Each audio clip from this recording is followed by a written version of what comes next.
Okay, so what we're going to be doing in the shop today is I'm going to show you how to bleed your brakes for your ATV. So we've got our front brake right here, and so you grab your front brake handle. It does nothing. It goes all the way in like that. It's not stopping nothing. It's like the brake handle does nothing.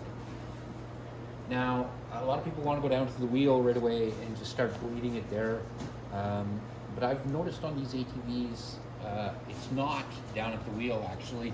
It's up here at the reservoir, and it's just got a bunch of bubbles built up in the system just from bouncing around. So I'm going to show you how to figure that out, or we'll put some, we'll get all those bubbles out. So we'll show you how to do that.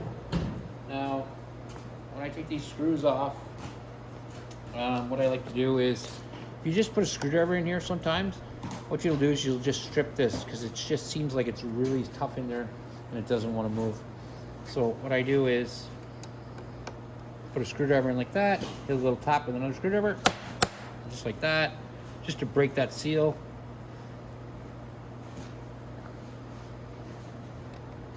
And I'll shock it like that.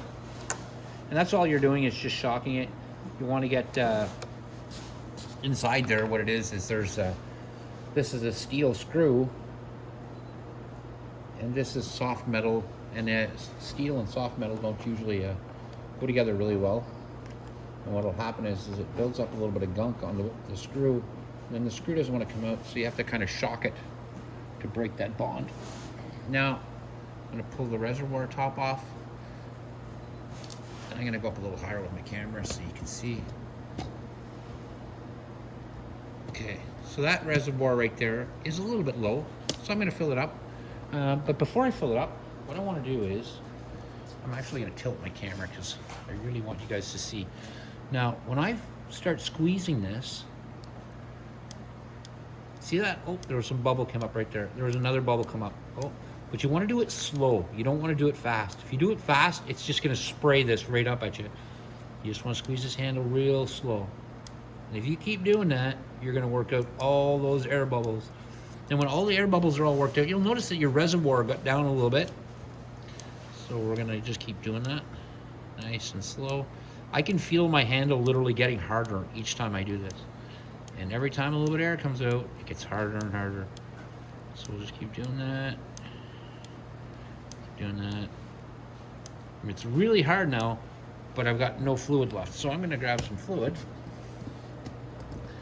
Bring my camera back down. Get to about there. Okay. And we'll get some fluid.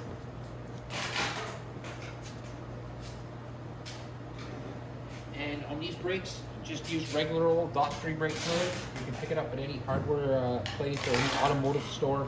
It's the same brake fluid that you use in your car. So some cars take .4, some take .3.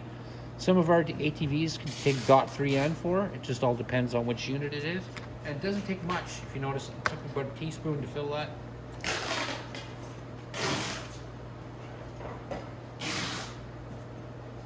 Now that's all filled up, and I got good pressure now. So when I push my handle nice and slow, real stiff, and that's what you want to do. And it might take a lot of pumps, but you want to just very slowly just keep pumping it. And when you do that, you're going to see exactly what I'm talking about. You're going to see a lot of bubbles popping up in there. This one wasn't too bad, but sometimes I've had to fix them where the handle would just go every time.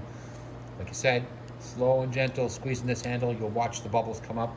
And once all those bubbles are worked out, that will bleed your system better than if you go down to the tire on this unit.